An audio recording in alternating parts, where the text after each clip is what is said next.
Voici 3 raisons pour lesquelles je te conseille de choisir du fromage blanc 0% quand il s'agit de perdre de poids et d'affiner sa silhouette. Juste avant de te présenter ces 3 raisons, regardons la différence entre différents types de fromage blanc. Ici, un fromage blanc 0%.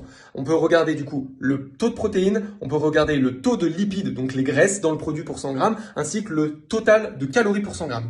Voici maintenant pour un fromage blanc de 3% de matière grasse, un fromage blanc de 8% de matière grasse et un fromage blanc, enfin plutôt un yaourt à la grecque à 20% de matière grasse.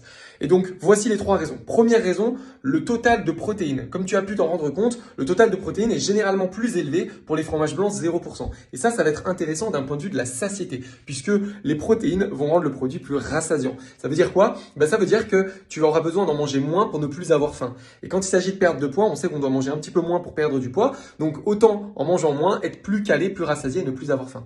Deuxième raison, les calories. Tu as pu voir que les calories augmentaient avec le taux de lipides. Et donc, du coup, en choisissant un fromage blanc 0%, donc sans matière grasse, on va diminuer drastiquement les calories. Troisième raison, c'est toujours en rapport avec les protéines qu'on a vu au départ. La majorité des femmes que j'ai en consultation ne mangent pas suffisamment de protéines. Sauf que quand tu perds du poids, ce qui t'intéresse, c'est pas de perdre du muscle, c'est de perdre du gras. Et donc, du coup, en conservant des protéines, ça va te permettre de maintenir ta masse musculaire et donc de garder un métabolisme élevé. Dis-moi en commentaire si tu connaissais ces 3 raisons et si toi aussi tu consommes du fromage blanc 0%. Et surtout, abonne-toi pour plus d'astuces. À bientôt.